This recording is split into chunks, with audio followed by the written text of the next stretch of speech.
transmitiendo desde la Ciudad de México. Urus Radio, una estación para compartir.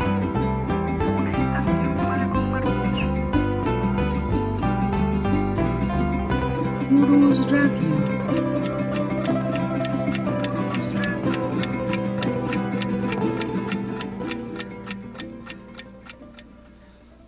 Hola, ¿qué tal? ¿Cómo están? Muy buenas noches, amigos de Urus Radio. Ay, me espanté. Estaba haciendo algunas cosas, pero bueno, aquí estamos, amigos, con ustedes como todos los lunes. Hoy estamos a 14 de febrero de 2022 y pues estamos en su programa de la verdadera historia de México.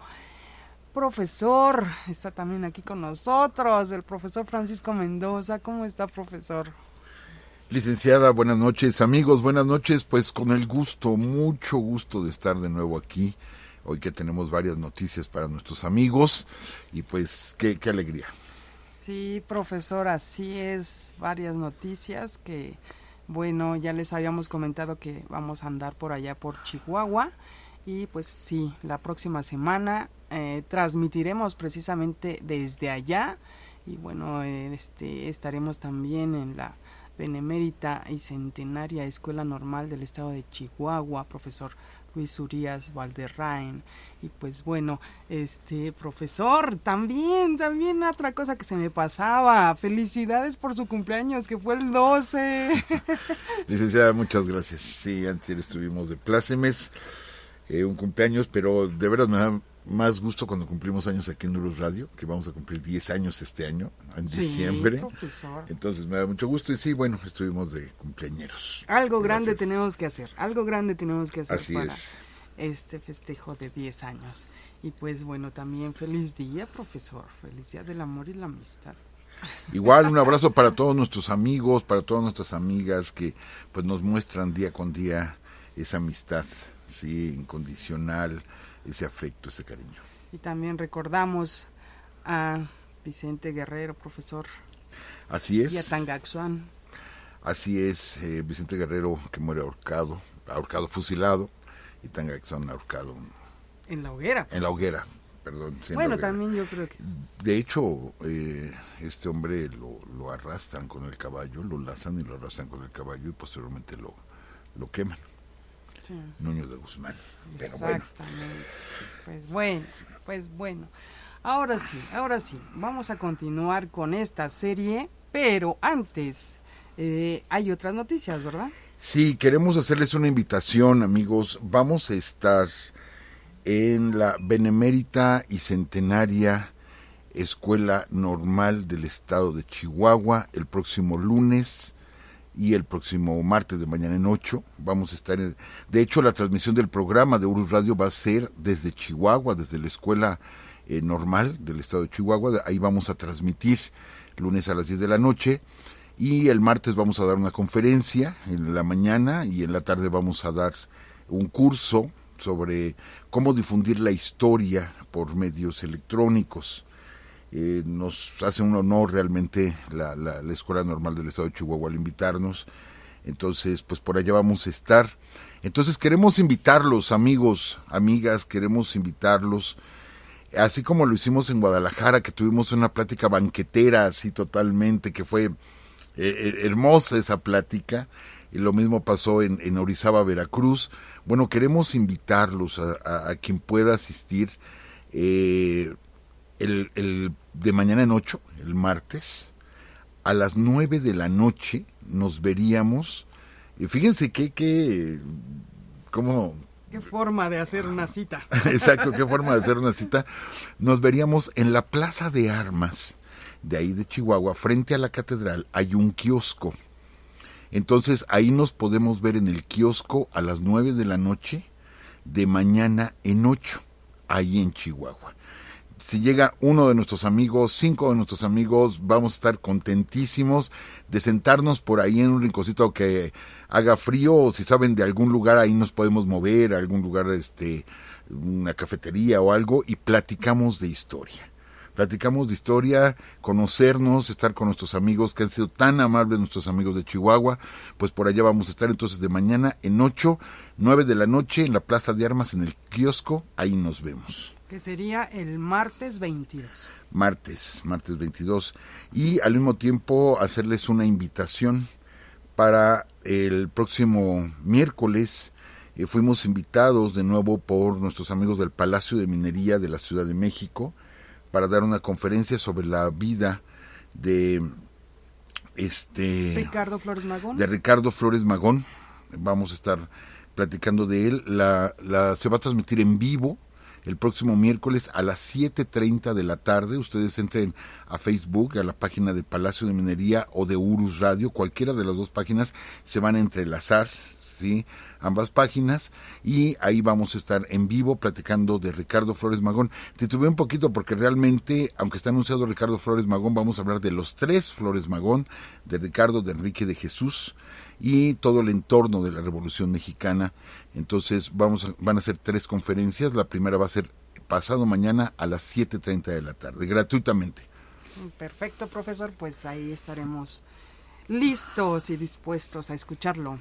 Y saludamos rapidísimo también aquí a nuestros amigos que están en el chat, a Diego Arriaga, David Lobato, a Javier Quiroz, Héctor González, Ismael Navarrete, licenciado Arturo Villarreal, Yu Chen, Dulce Serena, también está por acá Alejandra Saavedra, Jonathan Gael, desde Puebla, Ger Solano García, Eduardo Cabello, Wendy Guzmán, Sandra González, Arturo Moreno, bueno, y el ingeniero Miguel Ángel Madero Solís, Ada Flora, y bueno, la arquitecta Montserrat Martínez, que siempre está por acá con nosotros. Iván Cortés también por acá anda. Saludos, Iván. Ricardo Rodríguez, Edgar Vázquez y bueno, Rodrigo Calzada. Adelante, profesor. Adelante con el tema de hoy, que es ya el episodio número 7 de Antonio López de Santa Anna. Pues yo no quería llegar a este capítulo, realmente no quería llegar. Para alguien que nos gusta la historia, que nos hemos metido en este tema, siempre es doloroso hablar de este tipo de situaciones, como hablar de la caída de Tenochtitlan, hablar de la intervención norteamericana. En sí son cosas que nos duele como mexicanos. Pero vemos tristemente, ya tiene mucho que no reviso yo los libros de texto gratuitos, la verdad tiene bastante que no los reviso, pero la última vez que los revisé era como unos 10, 12 años. En uno de los libros de texto donde se habla de la intervención norteamericana se reduce a 6 renglones. No sé ahorita, no sé si ya sea 4 renglones o 3 renglones, no lo sé, pero cada vez desaparece más esta historia, ¿sí? En las páginas de México está desapareciendo y cada día descubrimos más cosas. Nosotros hicimos una serie aquí en Urus Radio sobre la intervención norteamericana donde se dan muchos detalles. Bueno, pues ya conocemos más detalles porque siguen apareciendo más datos. Entonces, antes, profesor, sí, había una aclaración que nos tenía que hacer. Sí, de la semana pasada. Sí, en el cierre del programa de la semana pasada fue un lapsus. Estuvimos hablando de Mariano Paredes, de su presidencia, y al final yo cometí un error. Dije, es que no fue Mariano Paredes, fue Joaquín Herrera. No, me confundí de pronto por las fechas, pero no, sí fue Mariano Paredes. Estuvimos en lo correcto todo el programa. Mariano Paredes, que toma la presidencia, que él promueve, es incapaz de enfrentar a los norteamericanos. De hecho, cuando Joaquín Herrera es presidente, sí, le da la orden a Mariano Paredes de que forme un ejército, porque la guerra era inminente con los norteamericanos. La guerra era inminente. Entonces, se le dan 6,000 hombres, se va hacia San Luis Potosí, y lo que hace al llegar a San Luis Potosí es estacionarse ahí, y después se regresa a la Ciudad de México y le da un golpe de Estado a Herrera. Le da un golpe de Estado y se queda con la presidencia Mariano Paredes, y es incapaz por completo de enfrentar la intervención norteamericana, creyendo que Polk no iba a invadir México. Por favor, era la intención de Polk desde siempre y fue su campaña política, ¿sí? el hablar de que iba a crecer el país, de que se iban a quedar con varios territorios. Esa fue su campaña política, que no tenía gente allá, no había gente que nos informara. Claro, lo sabíamos, mas sin embargo Mariano Paredes dice que él no se lo imaginaba, y de pronto ya teníamos a las tropas norteamericanas invadiendo nuestro país. Que bueno, no olvidemos eso, el pretexto fue Texas, ¿sí? Los tejanos dijeron, nos vamos a incorporar a los Estados Unidos porque si no nos van a invadir los ingleses y quien mejor nos puede defender son los norteamericanos, y se anexan a los Estados Unidos y los Estados Unidos los aceptan, y México había dicho, si ustedes aceptan a los tejanos entramos en guerra, ¿sí? Y como tal se comienza este ambiente de guerra, y Mariano Paredes no puede hacer nada, y lo que él propone, ¿sí?, es que se le entregue el país entero, ¿sí?, a una potencia extranjera, sobre todo a España, y que venga uno de los Borbones, Enrique de Borbón, que venga uno de los Borbones a gobernarnos y regresar todo el país y convertirlo de nuevo en un virreinato. Eso es lo que está proponiendo Mariano Paredes. Entonces, amigos, no puede ser, es un personaje que pasó como desapercibido. Pero pues la guerra, los conflictos comienzan directamente con él, con el general Mariano Paredes, que después se exilia, sí, sale huyendo del país porque lo derrocan, sí, y entonces sale del país y regresa en el 48. Y entonces sí se opone, dice, no, yo no estoy de acuerdo con el Tratado de Guadalupe Hidalgo, y se levanta en armas, junto con Doménico Jarauta y Manuel Doblado, y son derrotados en Guanajuato. Luego ahí lo meten en un convento, ¿sí? Ahí muere en la pobreza en un convento, poco tiempo después. Pero sí, él tenía que haber enfrentado como presidente de la República. Si ya tomó el poder, si le da un golpe de Estado a Herrera y toma el poder, pues tenía el compromiso. Y no, lo que hace es ofrecer el país entero como un nuevo virreinato, o regresar al virreinato de la Nueva España. Háganme favor. Pero bueno, ¿qué pasa? Era la aclaración, licenciada. Así es. Les decía yo, es una página dolorosa, es difícil ahorita en 50 minutos poder explicar lo que explicamos en muchísimos programas que hicimos de la serie México-Estados Unidos, donde está narrado con más detalle todo esto. Pero ahorita nuestro personaje, el que vamos siguiendo, es a Santana. Santana regresa después de que el mismo Polk reconoce que le vio la cara. Santana le vio la cara a Polk y le dice, sí, mira, yo te los convenzo a todos, no te preocupes, tú solamente déjame el paso libre a Veracruz y yo llego y te los convenzo a todos. Y efectivamente regresa a Veracruz, pero lo que hace Santana es inmediatamente toca tierra, sí, y viene a la capital. Viene a la capital a organizar, le entregan el poder, y a organizar inmediatamente la defensa de México. Mientras, allá en el norte, sí, ya había comenzado la guerra. Pero ¿cómo encuentra al país?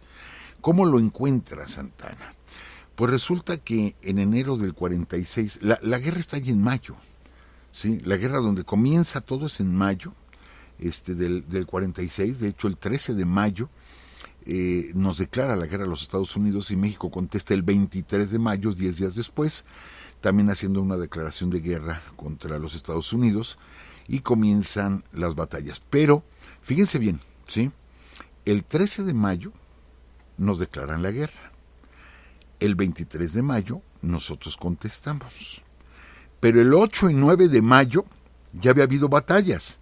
Sin declaración de guerra, ya había habido batallas. En Resaca, sí, y en Palo Alto, ya había sido derrotado el ejército mexicano y se repliegan hacia Monterrey. Entonces ya tenemos al ejército norteamericano invadiendo el país. Se invade al mismo tiempo, sí, Santa Fe, en Nuevo México. Desembarcan varios norteamericanos en las costas de California y declaran la independencia de California sin estar todavía en guerra. Declaran la independencia de California y que se van a integrar a los Estados Unidos. Que es más, le dicen, ¿cuál guerra? A la gente allá en California estaban tan lejos que no se enteraban de lo que estaba pasando, y de pronto llegaron los norteamericanos, estamos en guerra. ¿Cuál guerra? No hay guerra. Entonces el plan estaba perfectamente trazado. comienzan los movimientos de la Marina norteamericana para apropiarse de nuestros puertos, sobre todo los puertos del Atlántico. Pero para ese tiempo también comienza un movimiento independentista en Tabasco y otro movimiento independentista en Yucatán. Entonces México se está desbaratando. El temor de Yucatán, o lo que se tenía, era que pasara lo mismo con Texas. Que no olvidemos, ¿sí?, que la gente que promueve la independencia de Yucatán se ofrece durante la intervención norteamericana, ¿sí?, a formar parte de los Estados Unidos. O sea, ese grupo de yucatecos, los hacendados yucatecos, ¿sí?, los que todavía no eran enequeneros, todavía no era el auge del enequén, pero eran los hacendados, los que tenían prácticamente esclavizados a los mayas. Y se inicia la rebelión de los mayas en el 47. Bueno, estamos en plena intervención y los hacendados lo que le piden a Polk es que los adopte como un estado más de los Estados Unidos. Ese era el movimiento independentista. O sea, perder otra parte, toda la península. Yucatán era toda la península. Ahorita, bueno, se divide con Quintana Roo y Campeche, pero era toda la península, era lo que proponía este grupo de yucatecos, los hacendados, los ricos, ¿sí? Bueno, así se encuentra Santana al país, completamente dividido. ¿Qué es lo que hace Mariano Paredes? ¿Sí? ¿Qué es lo que hace Mariano Paredes cuando regresa? Le da la orden, les digo, Herrera, le da la orden, le forma un ejército, se va a San Luis Potosí, se regresa, da un golpe de estado, exigiendo el respeto de los fueros, ¿sí?, de los fueros eclesiásticos, militares, y exigiendo que nos convirtiéramos en una monarquía, les digo, gobernados por España. Otra vez, amigos, otra vez, el fuero eclesiástico y el fuero militar. No nos podíamos quitar de encima esa, ¿cómo podemos decir? Esa plaga, esa peste en México, de los eclesiásticos, o sea, el clero, ¿sí?, y de los militares. Que en ese tiempo, y hay que hacer notar varios detalles, en ese tiempo todos los militares de alto rango en México todavía eran los que habían, ¿sí?, jurado el Plan de Iguala. Mariano Paredes, José Joaquín Herrera, Antonio López de Santana, Gabriel Valencia, todos fueron del movimiento iturbidista, o sea, eran novohispanos. No olvidemos que el primer presidente de México, nacido en el México independiente, ¿sí?, fue Miramón, muy joven él, fue presidente de México. Teníamos dos presidentes en ese momento, Juárez y Miramón, aunque Juárez todavía nació en el virreinato. Pero bueno, fue esa generación, la generación que estuvo durante la independencia, fue la que luchó en el 46-48.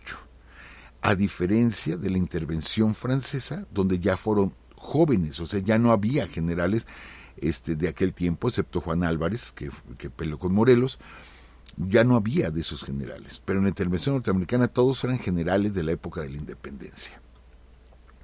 En ese tiempo Estados Unidos era un país con más de 20 millones de habitantes y seguía creciendo. México tenía 7 millones de habitantes y se buscaba poblar los territorios del norte. Los territorios estaban prácticamente abandonados.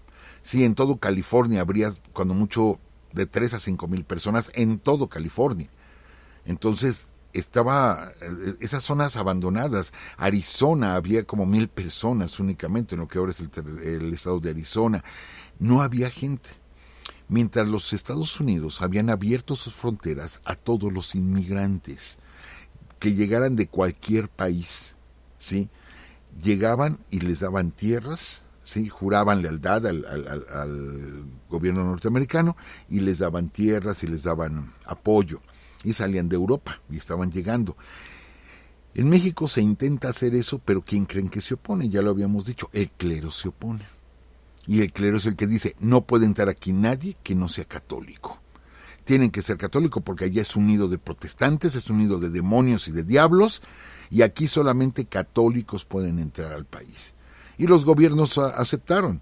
Entonces no teníamos inmigración prácticamente, no teníamos inmigración. Entonces ellos ya eran más de 20 millones, con un territorio, una tercera parte del nuestro, y nosotros éramos 7 millones. Y veníamos de una guerra de independencia de 11 años. Y que después de esa guerra de independencia tuvimos problema tras problema entre los dos grupos principales en México, los liberales y los conservadores, y otro pequeño grupo de moderados, y no parábamos de tener golpes de Estado, de tener revueltas, de tener problemas. Es más, nuestro armamento era del tiempo de la independencia. Compró algunos rifles, Guadalupe Victoria, algo así como 15,000 rifles cuando fue presidente, y eran los que tenía el ejército. Pero el pueblo lo que tenía eran los viejos rifles napoleónicos, ¿sí? Quizá en 1810 pues eran no tan nuevos, pero pues todavía muy utilizables, pero ya para 1846 eran reliquias verdaderamente, eran los rifles mexicanos. En México, por ejemplo, las balas no eran como ahorita, eran bolitas como canicas de plomo. Mientras que en Estados Unidos las balas ya se hacían por medio de maquinaria y podían hacer 40,000 balas en un día, ¿sí? En México se hacían de forma artesanal, con moldes. Entonces derretían el plomo, tenían el molde y ya lo llenaban y luego lo lijaban, lo pulían, pero si no quedaba bien se atoraba en los fusiles. El tipo de fusil que tenían arrojaba los gases al disparar, se arrojaban por la boca del cañón del rifle. Esto salía la bala y después salía el humo que producía, las chispas salían por el frente, ¿sí? Entonces ellos no tenían problema para apuntar, subirse el rifle a la altura del hombro, recargarlo en el hombro, subir los brazos, apuntar y disparar. Mientras que los rifles mexicanos, que eran de chispa, ¿sí?, tenía la detonación por fuera del rifle. Por lo tanto, si uno subía el rifle como para querer apuntar y disparabas, la pólvora te caía en la cara y te quemaba. Entonces esos rifles, increíble amigos, pero completamente cierto, se disparaban a la altura de la pierna. Esto es, bajaban los brazos, recargaban la culata en la parte alta del muslo o a la altura de la cadera, ahí recargaban el rifle y disparaban, ¿sí? Mientras que los otros podían apuntar porque lo subían a la altura de la cara. Vean ese tipo de detalles técnicos. Los norteamericanos ya tenían una academia, que era la Academia de West Point. Esta es la primera generación de oficiales en su primera guerra, fue con México, y tenían una academia de guerra. Entonces, como ellos pensaron movilizarse, ellos tenían una artillería móvil que era sumamente rápida.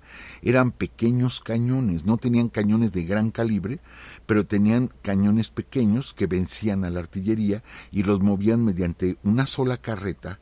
Podía jalar el cañón, con caballos lo jalaban, mientras que los cañones mexicanos, que eran fijos, eran pesadísimos.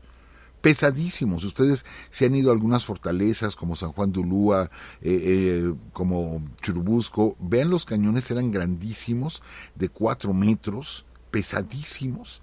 Para moverlos era una dificultad enorme, para moverlos de un lugar a otro, para cargarlos, para subir montañas, bajar a valles, etcétera, con esas piezas tan grandes de artillería.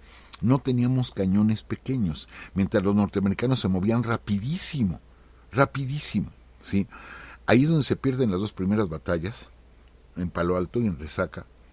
Se pierden las dos primeras batallas. Los mexicanos, Apudia, se van a Monterrey a resistir. ¿Por qué estoy diciendo todo esto? Porque esto denota la capacidad del soldado mexicano. La capacidad. Yo he escuchado mucho criticar al soldado mexicano.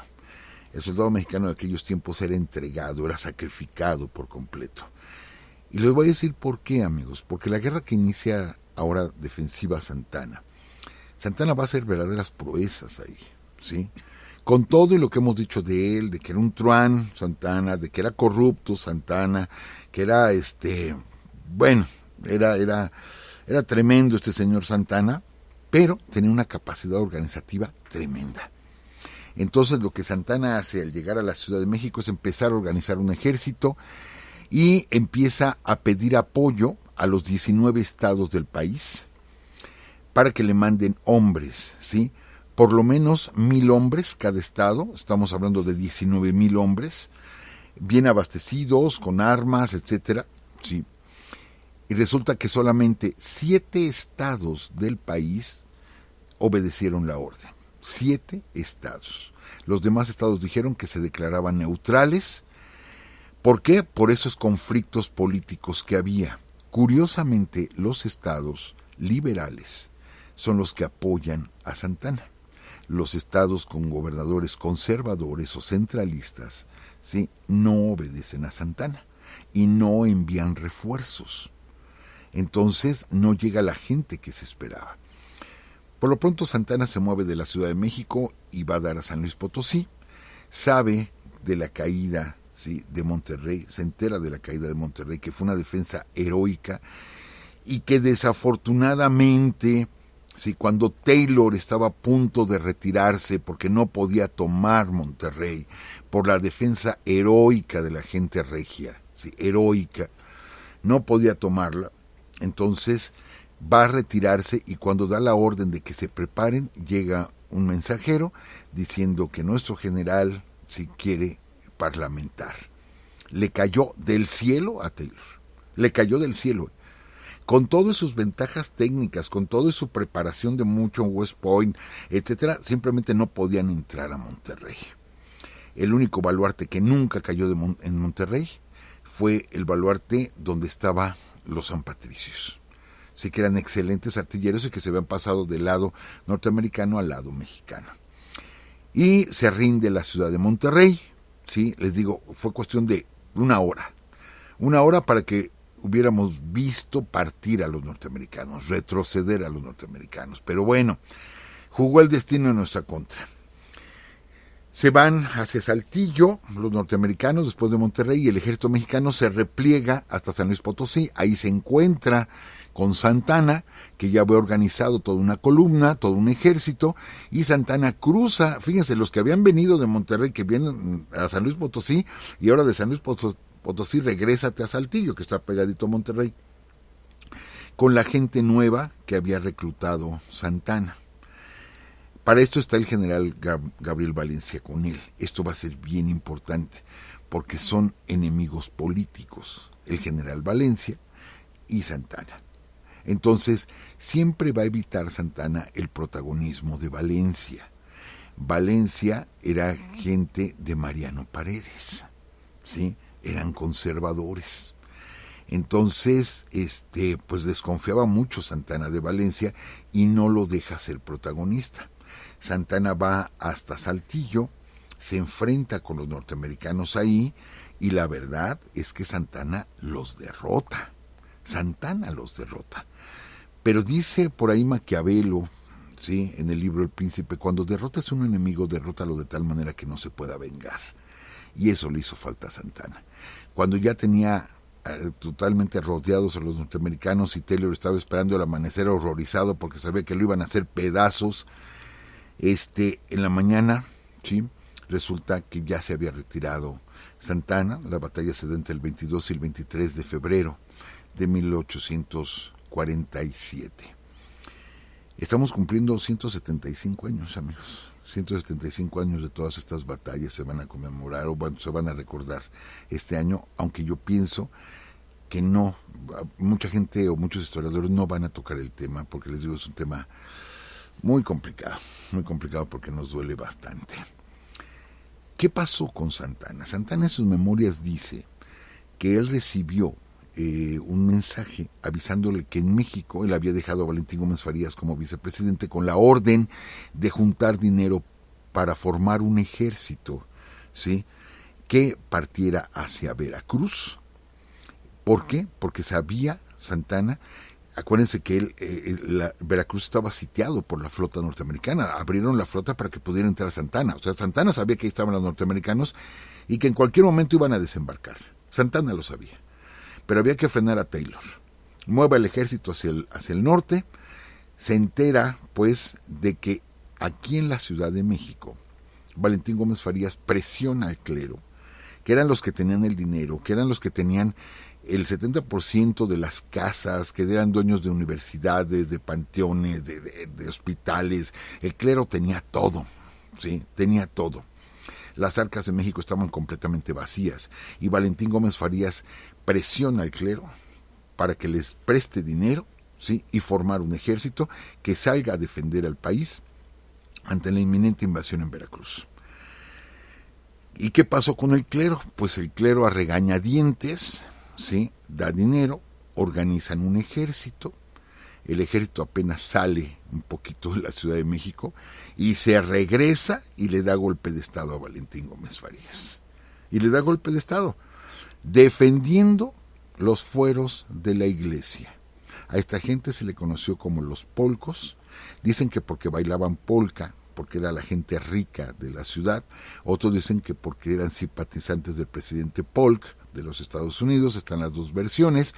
Pero la cuestión es que ese ejército que se formó para ir a defender México allá en Veracruz, ¿sí?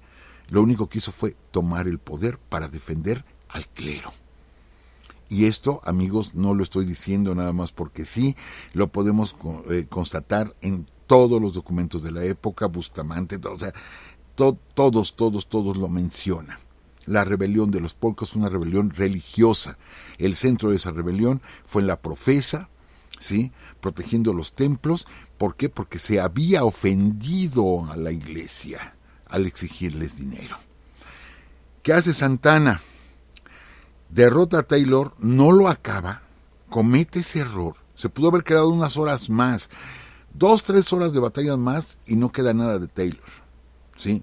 Y quizá se hubiera detenido la guerra. No lo sabemos, es un supuesto.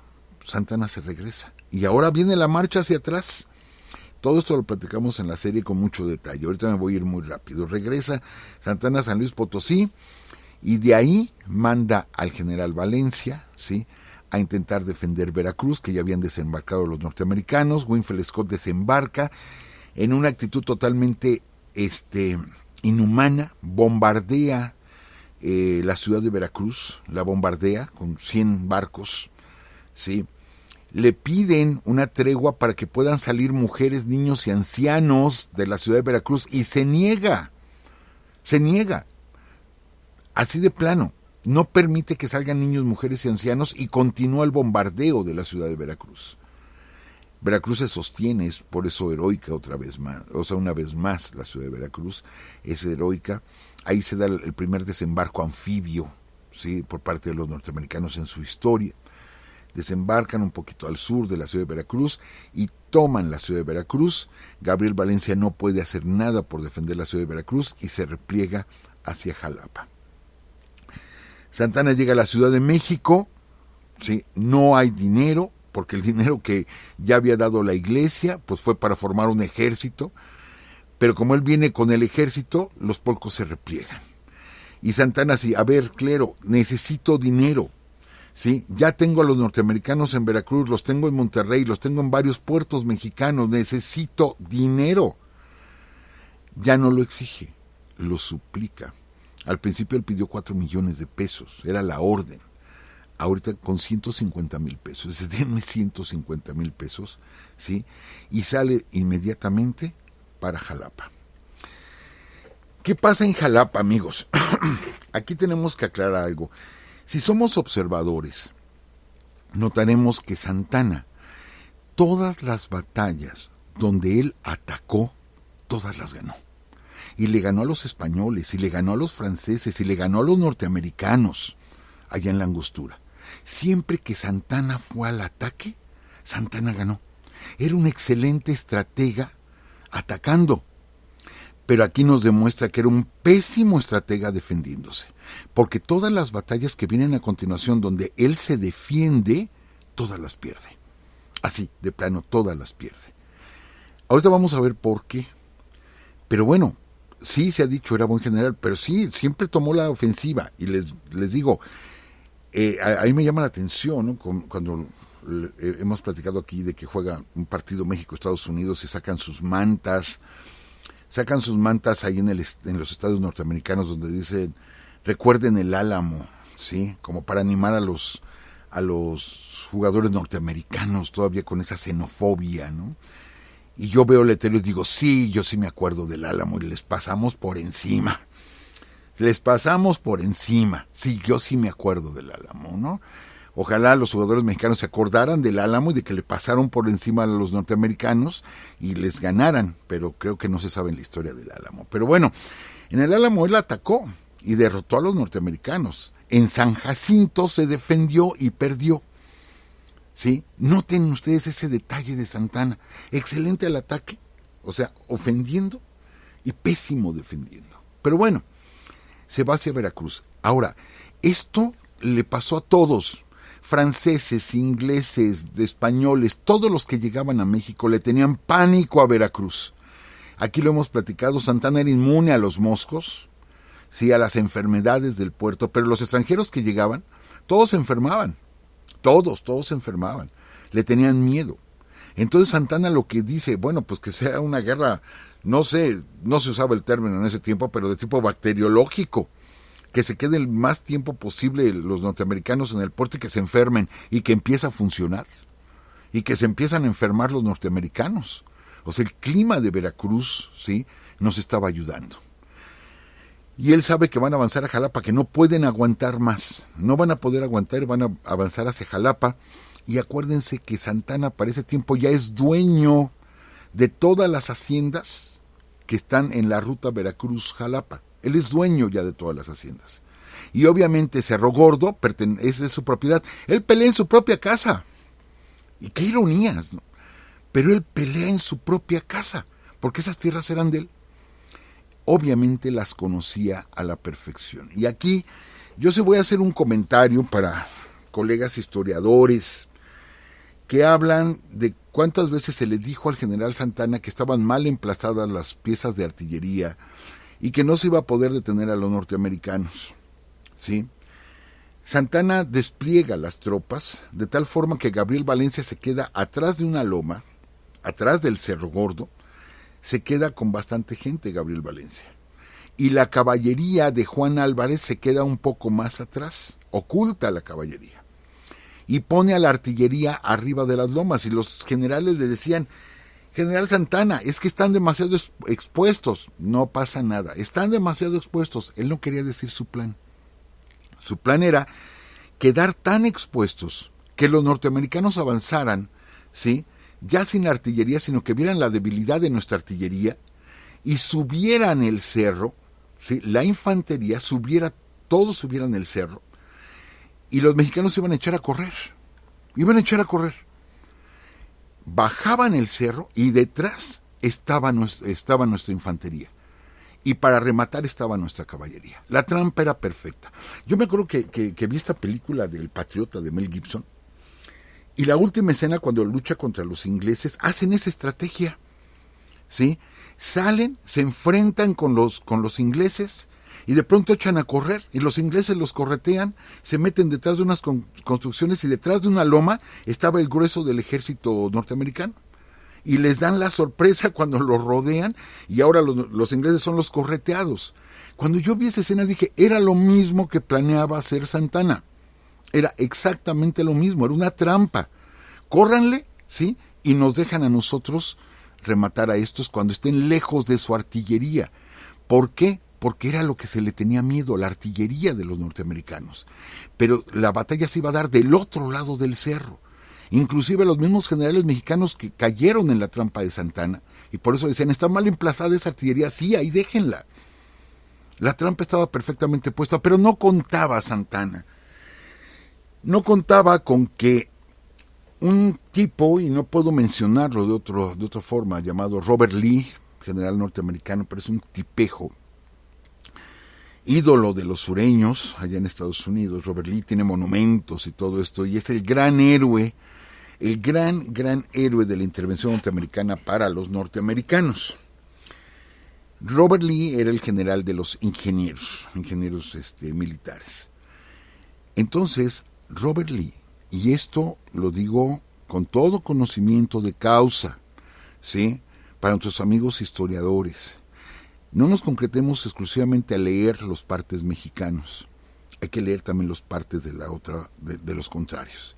Robert Lee en sus memorias, ¿sí?, que no están traducidas al español, hay que traducirlas un poquito. Robert Lee en sus memorias reconoce que él le pagó a mexicanos para que le dijeran un camino por donde entrar por detrás de las tropas de Santana, y hubo mexicanos que se vendieron a los extranjeros y por dinero, por unos dólares, le explicaron las veredas y lo llevaron por veredas que solo ellos conocían, con el que movió a más de la mitad del ejército durante toda la noche previa. De tal forma que los norteamericanos llegaron por la retaguardia, ¿sí? Entonces comienza la batalla. Santana no se imaginaba que detrás de él estaba el grueso del ejército norteamericano. Comienza la batalla, aparentemente se hace la trampa, huyen los mexicanos y cuando van bajando la loma del otro lado de donde comenzó la batalla, se topan con el grueso del ejército norteamericano. Tremenda la sorpresa. Y comienza la desbandada. Destrozan al ejército mexicano. ¿Todo por qué? Porque desgraciadamente hubo mexicanos que se vendieron. Sí, mexicanos que no querían o a Santana o que no querían a su país, no sé, se vendieron. Y por eso, ojo, siempre lo he subrayado cuando hablo de este tema, ojo, para nosotros es la batalla de Cerro Gordo. Allá en los Estados Unidos, para nosotros es la batalla de la Angostura y ellos es la batalla de la Hacienda de Buenavista. Cada quien nombra la batalla desde su lado. Aquí, para nosotros es la batalla de Cerro Gordo. Para los norteamericanos, ¿cómo se llama esa batalla? La batalla de las Termópilas mexicanas. ¿Cómo se gana la batalla de las Termópilas? Cuando venden a los griegos. Los vende un tipo y les explica a los rivales una vereda para llegar por detrás y los sorprenden y se gana la batalla de las Termópilas.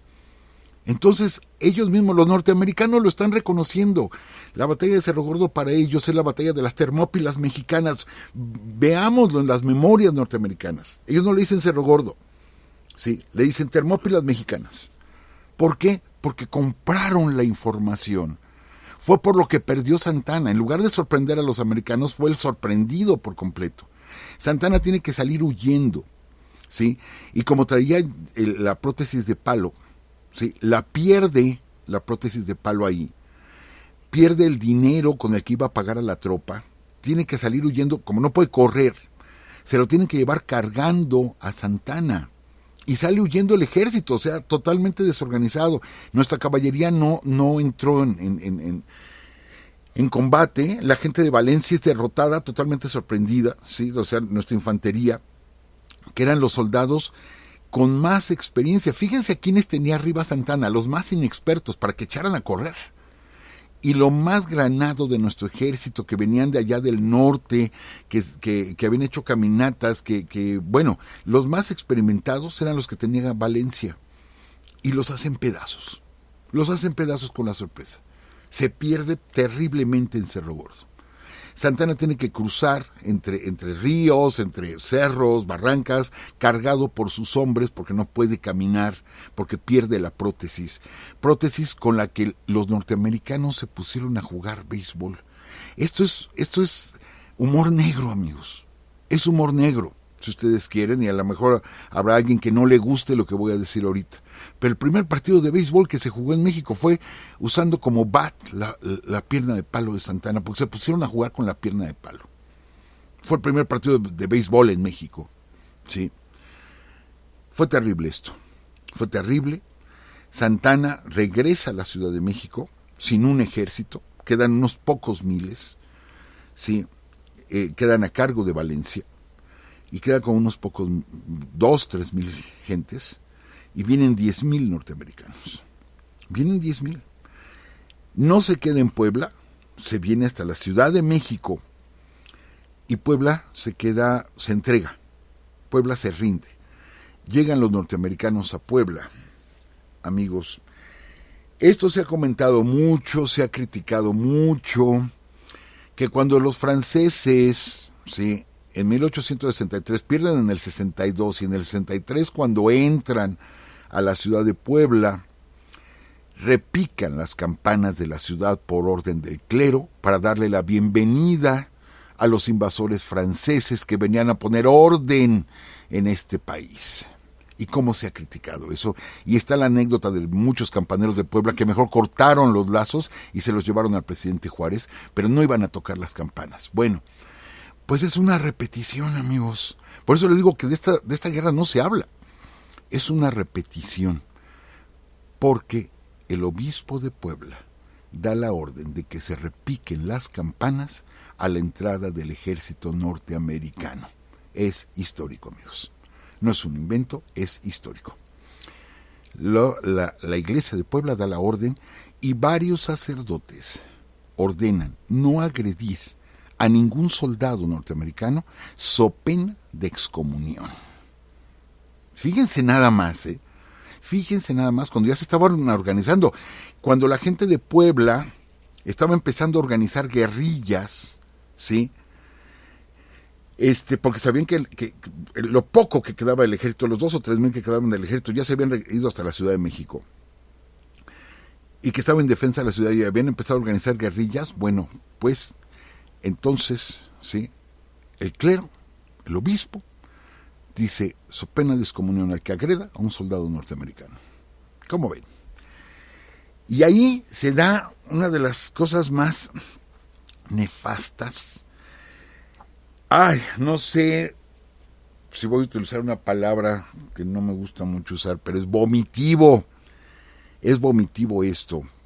Cuando la sociedad, la alta sociedad poblana va a visitar a Winfield Scott, ¿sí?, a darle la bienvenida a la ciudad, los ricos, no el pueblo, que también eran pueblo, pero bueno, el pueblo rico y el pueblo pobre, el pueblo rico eran unos cuantos, el pueblo pobre todos los demás. Pues el pueblo rico va a visitar al general Winfield Scott y le pide que por favor, ¿sí?, organice la cacería de un sujeto que escapó de la cárcel y que tenía asolada la región y que era un bandido llamado Manuel el Chato Domínguez. ¿Sí?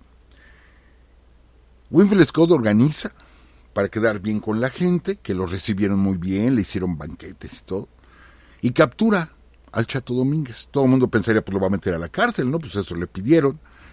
No, amigos, lo contrata para que forme lo que se conoció en la historia como la Mexican Spy Company, ¿sí?, la compañía de espías mexicanos, encabezada por este bandido, el Chato Domínguez, que le da el grado de coronel, pero pagándole más que a los coroneles. Y él dice, quiero a mi gente, y empiezan a sacar de las cárceles a la banda del Chato Domínguez, y ellos se convierten en los que van a enfrentarse a los guerrilleros mexicanos que asolaban a los norteamericanos porque seguían llegando alimentos y armas y todo a Veracruz y de ahí la movían a Jalapa y de Jalapa a Puebla. Entonces los mexicanos empiezan a organizar guerrillas, entre ellos el padre Jarauta empieza a organizar guerrillas y empieza a pegarle a los norteamericanos, que no les llegue nada. Pero el Chato Domínguez, ¿sí?, se encarga de derrotar a muchas de estas guerrillas, de delatar a muchos ciudadanos poblanos que se estaban organizando para la resistencia. Si hay un traidor, no sé cómo decirlo, ¿sí?, es el Chato Domínguez. Después va a volver a aparecer y van a ver lo que va a pasar. Entonces llega Santana a la Ciudad de México. Tenemos a los norteamericanos entrando a Puebla. Y Santana, fíjense, se toma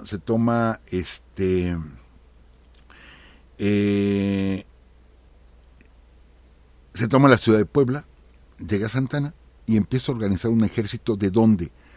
De la nada. No había ejército, no había militares, pero sabían que venían los norteamericanos, ¿sí? Hay diferentes fuentes. Unas fuentes hablan de que organizó un ejército de 25,000 hombres.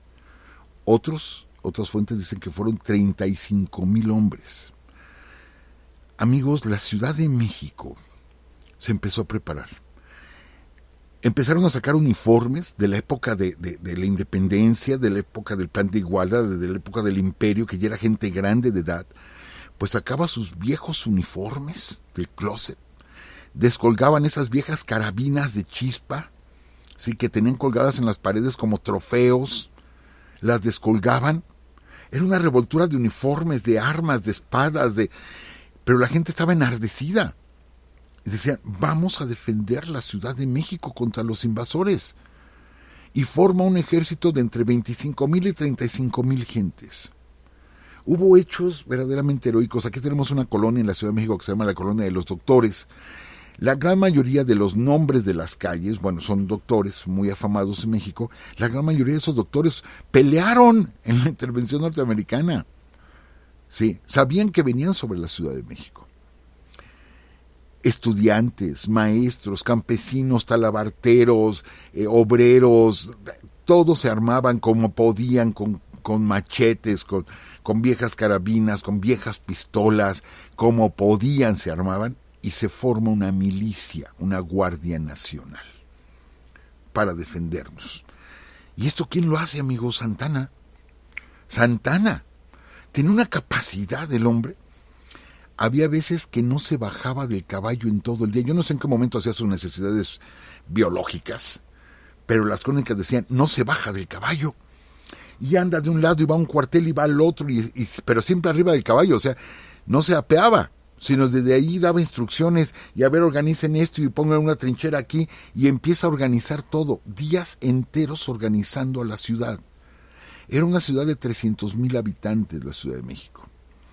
Si él formó un ejército de 35,000, y si había 150,000 mujeres, 150,000 hombres, quiere decir que poco más, o por lo menos 1 de cada 5 hombres, quitemos a un niño y quitemos a un anciano, 1 de cada 3 hombres, por lo menos, de la Ciudad de México, de ese tamaño, ¿sí?, estaba armado, preparado para defender la ciudad. ¿Y siguiendo a quién? A Santana. Siguiendo a Santana, sí.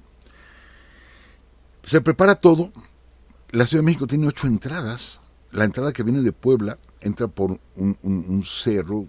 Los amigos que conocen la calzada Ignacio Zaragoza, es una calzada recta que parte casi del centro de la ciudad y que nos lleva directamente a la salida de la autopista Puebla. Agarrar la Zaragoza es agarrar hacia Puebla. Y hay un cerro del lado derecho yendo de México a Puebla que se llama el Peñón Viejo. No es el Peñón de los Baños que está en el aeropuerto, es el Peñón Viejo. Ahí desembocaba y ahí estaba la garita, ¿sí? Y ahí sale el ejército mexicano a esperar a los norteamericanos. Santana manda a Juan Álvarez a Texcoco, a Gabriel Valencia a la hacienda de Guadalupe. Dice, a ver, Valencia, tú avísame cuando vengan. ¿Sí? Nosotros los vamos a resistir en el Peñón Viejo. Ahí los vamos a resistir a los americanos. Yo voy con la Guardia Nacional. ¿Quién era la Guardia Nacional? El pueblo. Les digo, los carpinteros, albañiles, talabarteros, estudiantes, maestros, médicos. Esa era la Guardia Nacional. Voy a resistir porque no es gente que sepa pelear. Y ustedes, Juan Álvarez, tú tienes 5,000 jinetes, ¿sí? Y tú, Valencia, tienes 3,000 hombres, que es lo que nos queda de ejército profesional, por así decirlo. Les vas a llegar por la retaguardia, los vamos a encerrar. No van a poder pasar por el Peñón Viejo. Ahí los detenemos y de pronto ustedes llegan con todo y los destrozan. Sí. Misteriosamente, Valencia se retira de la hacienda de Guadalupe y Juan Álvarez se retira de Texcoco cuando ver venir a los norteamericanos, desobedeciendo las órdenes de Santana. Santana se molesta muchísimo, dice, me están dejando solo tengo miles de gentes aquí, pero no saben pelear, ¿sí? Nada más tengo trincheras, o sea, van a aguantar en las trincheras. Y cuando están esperando, o sea, aquí empezamos a ver el pleito entre los generales, por no permitir que alguien sea el protagonista, y sabemos que Santana era protagonista. Santana le arrebata el triunfo a Manuel Mier y Terán, ahí en contra Barradas, le arrebata el triunfo a Manuel Mier y Terán. Y Santana le gusta ser protagonista. Entonces, Juan Álvarez es alguien muy respetado y trae 5,000 jinetes, lanceros sobre todo, que lo hemos dicho muchas veces, cómo le tenían miedo los norteamericanos a los jinetes mexicanos, pero pánico. Fueron los jinetes los que arrasaron a los norteamericanos en la Angostura, ¿sí? Y lo que queda de la infantería, soldados ya con experiencia, los trae Valencia. y se ve que no lo van a apoyar, que van a dejar solo a Santana. Y de pronto cambia todo el panorama, y en lugar de Winfield Scott aventar sus 10,000 hombres contra San Juan, contra el Peñón Viejo, da la vuelta y se va hacia el sur de la Ciudad de México. Se va hacia el sur. Y Santana sigue, espérame, ¿por el sur? ¿No puedes pasar por el sur? Hay pantanos, y está el Pedregal, la lava volcánica. No, ¿cómo vas a pasar con los cañones, con caballos? Por ahí no puedes pasar. Sí, fue la sorpresa que dio Winfield Scott, no enfrentar. O sea, igual Winfield Scott se dio cuenta de la trampa, ¿no? Y de que le iban a cortar el camino de regreso a Puebla. Y dice, me voy por el sur. Pero por el sur había barreras geográficas infranqueables. Solamente la gente que había pasado alguna vez por este camino podía conocer veredas. Y las conocieron. Licenciada, se me fue el tiempo, se me fue totalmente el tiempo. Solamente cerrar con esto, viene la batalla quizá una de las batallas más sangrientas, que fue la batalla de Padierna, en el sur de la Ciudad de México, por ahí por San Ángel. Y viene otra traición, y otra vez Robert Lee es el que queda como el grande, y el mismo Robert Lee en sus memorias dice que los poblanos que habían contratado, esto es la Mexican Spy Company, son los que le dicen por dónde pasar. Nos vendieron, así, literal, nos vendieron. Pero bueno, ahí se va a dar un suceso que vamos a platicar la próxima semana, cuando ya hablemos directamente de las batallas en la Ciudad de México. Y esto, bueno, pues lo platicaremos desde allá, desde Chihuahua, licenciada. Muchas gracias, profesor. Pues varios que estuvimos, bueno, no se diga yo, que estuvimos oyendo la serie que usted nos contó sobre la guerra México-Estados Unidos, que precisamente fueron 16 programas. Pues nos enardecimos, acabamos enojadísimos, profesor, y ahorita escuchándolo, pues sí nos quedamos con eso, ¿no? Que las traiciones estaban a flor de piel, y pues desafortunadamente así fue, y bueno, hay muchas cosas alrededor de todo esto, y pues lo esperaremos el próximo lunes, allá en Chihuahua, profesor. Así es. Pues bueno, ahora sí, amigos, pues nos vamos y nada más comentar, profesor, que es el 180 aniversario de la Fundación de Guadalajara, que igual nos dice nuestro amigo Alberto López, gracias. Y pues Claudia Azul, pues la saludamos, y Dainier Rivero dice que es cubano y que pues le costaba un poquito entender lo que es la historia de México, y bueno, ya está en la licenciatura, y pues ya afortunadamente con el programa, profesor, ha podido entenderlo. Que bueno, muchas gracias por comentarnos esto. También Norma Guadalupe Castrellón dice que le ha ayudado mucho el programa, y pues muchas gracias a todos ustedes. Saludamos rapidísimo a David Sench, que está en Canadá, a Pedro Oliver García, que está en Denver, Colorado, a Felipe Ortiz, que nos escucha por YouTube, y pues bueno, amigos, los dejamos, y recuerden que todos los lunes los esperamos a las 10 de la noche en www.spreaker.com/user/Urus Radio, y en el recalentado en Spotify. Sí, profesor. Próximo miércoles, amigos, pasado mañana, 7:30 de la tarde, en la página de Facebook de Palacio de Minería o de Urus Radio, ahí nos encontramos. Sí, si no se les olvide. Y pues también saludos a la novia de Rodrigo Calzada. Que estén muy bien, cuídense, y por acá los esperamos. Hasta luego, cuídense mucho.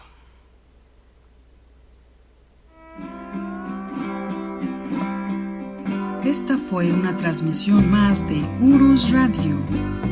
Urus Radio. Los esperamos el próximo lunes a las 10 de la noche. Hasta entonces.